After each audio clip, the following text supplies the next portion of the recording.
Dans cette exposition, on trouvera une masse de dessins de presse dont l'actualité est souvent frappante. Il y a là des dessins qui ont 50 ans, 60 ans davantage, mais les thèmes des luttes sociales reviennent très souvent. Vous avez par exemple la lutte pour le respect de l'index.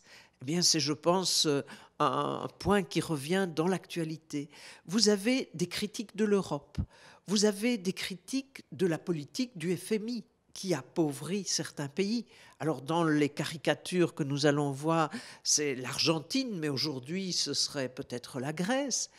On a aussi des caricatures sur la famille royale et sur son appétit dans les listes civiles.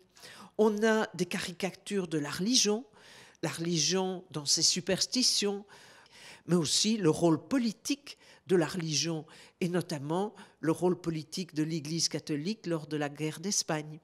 Nous avons des critiques de l'OTAN, du rôle de l'Allemagne dans la construction européenne, et tout ça, évidemment, ce sont des clins d'œil à l'actualité pour voir qu'il y a un certain nombre de combats qui ont été commencés il y a fort longtemps et qui se poursuivent aujourd'hui. Certaines de ces affiches sont d'une actualité étonnante. Celle-ci, par exemple, elle a 35 ans. Mais de quoi parle-t-elle? De sauver la monnaie, on pourrait changer francs en euros, et de supprimer l'indexation des salaires. Et la critique est évidemment une critique des communistes sur les socialistes qu'elle accuse d'avoir abdiqué de leur vocation sociale, puisque la rose est mal en point.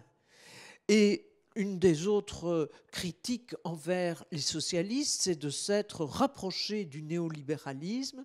Et donc, selon les communistes, il n'y a plus beaucoup de différence entre des libéraux devenus un peu socialistes et des socialistes devenus libéraux. En politique internationale, on trouvera un certain nombre de caricatures sur les campagnes militaires américaines, mais on trouvera aussi, déjà il y a 40 ans ou plus, des dessins qui concernent la Palestine, les réfugiés palestiniens et les solutions qui ne sont toujours pas trouvées aujourd'hui. Il y a 3 ans, nous avons réalisé ici, avec ULB Culture, une exposition d'affiches communistes, très colorées, très joyeuses pour beaucoup. Et en fait, ici, c'est un autre éclairage puisque ce sont des dessins de presse. C'est pour ça que ça s'appelle Noir dessin du communisme, parce qu'il s'agit de très petits formats qui, pour l'exposition, ont été agrandis et qui reprennent un certain nombre de thèmes que nous avions abordés, mais d'une autre manière. L'effondrement des acquis sociaux, qui était dénoncé en 1983, est malheureusement absolument d'actualité, étant donné toutes les marches arrière sociales qu'on voit tout autour de nous. La bonne reine Astrid a été mise sur un piédestal et est très rarement caricaturée, étant donné qu'elle est morte jeune, accidentellement, etc.